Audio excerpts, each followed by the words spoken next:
Welcome from sunny San Diego at the 83rd American Diabetes Association Conference. With me is Professor Perkins from the University of Toronto. Professor Perkins, you've been doing a lot of work now in people with type 1 diabetes in your clinical trials, where you're looking at the possibility of prediction of DKA episodes. Can you share a little bit more about that? Yeah, I mean, to be honest, this all came about from this idea that people with type 1 diabetes struggle with glycemic control, reaching our evidence-based targets, and a whole bunch of other challenges. But that there's these sort of transformative drugs in type 2 diabetes that work so well. If we have a population struggling on insulin alone, why aren't we considering adding on drugs that can help smooth out blood sugar control? So, it came out of mechanistic studies I've been doing with collaborators in Toronto years ago that understand mechanisms of sodium glucose link transporter inhibitors, for example, SGLT inhibitors.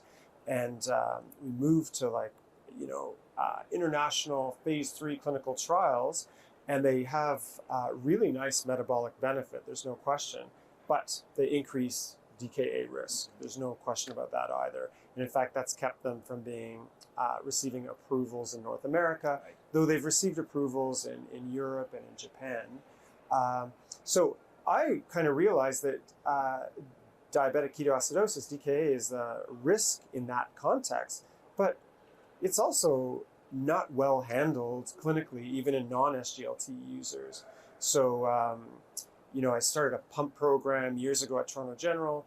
Everyone who received a pump, because a pump is a risk factor for DKA, would get training around understanding what ketones are, what DKA is. But inevitably, a few months later, I'd see someone who had a sick day with gastroenteritis, and I'd ask about ketones, and they would ask me, what's a ketone? It's hard. People with diabetes have to manage so much information.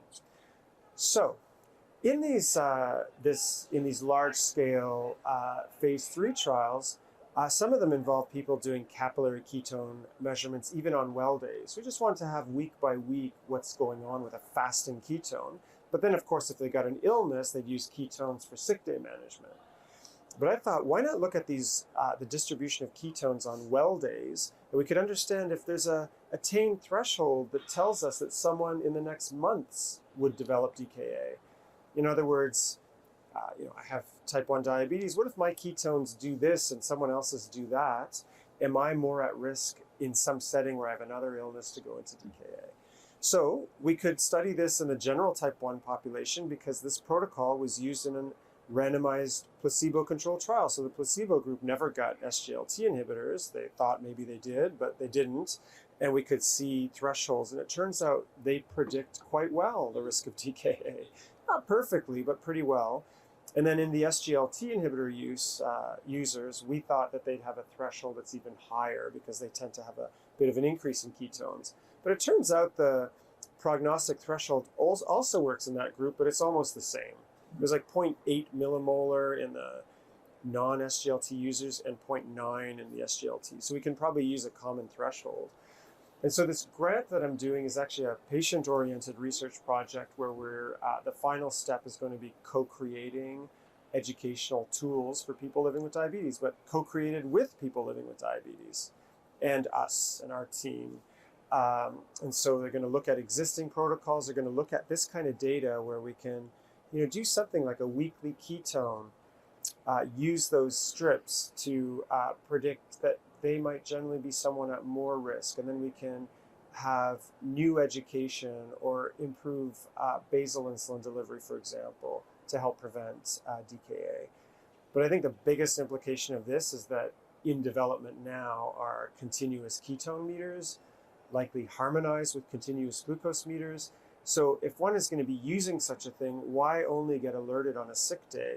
Why not get alerted that they're the kind of person who might be generally at more DKA risk in the next months? So that's the concept behind that research. Predictive ketone monitoring. I love that concept. Do you think this will possibly open up the way to do more research in heart failure in type 1 using SGLT2s, or progression of nephropathy, now that we have a way where we can predict and possibly attenuate the risk? I think so. I was part of an FDA advisory committee promoting a safer dose of an SGLT inhibitor in type 1 diabetes. And what the advisory committee was certain about is that we need to have certainty about the approaches not having more DKA risk. But to run a trial like that is like doing a post-marketing cardiovascular outcome safety, because the rates are similar. DKA is not that common. So we'd be doing trials in like 15, 20,000 people with type 1 to see if there's safety, not even efficacy.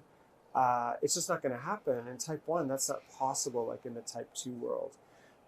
So I think now we have an agent approved in the US, an SGLT inhibitor for heart failure that does not exclude people with type 1 diabetes. So this is a start. Secondly, we are organizing a trial, and we'll be initiating a trial in people with stage 3 chronic kidney disease, who are most likely, at least who nephrologists and endocrinologists kind of want to know if they could be used in people with type 1, because they have proven in type 2 to have such a kidney protective effect. So we'll be doing a SGLT inhibitor study in people with stage 3 chronic kidney disease. And then there's a whole bunch of studies, I'm involved in some of them, using SGLT inhibition to help improve the function of automated insulin delivery, closed loop systems. I think what's going to happen, we're going to have a critical mass of these sorts of studies that are going to help introduce better risk benefit. And I think this may move us forward with the possibility of adjunct drugs to insulin in type 1. Very well said. Future looks promising. SGLT2s could potentially be a standard of care for high-risk type 1 individuals. Exactly. Thanks for joining us, Dr. Perkins. All right, thanks so much, Akshay.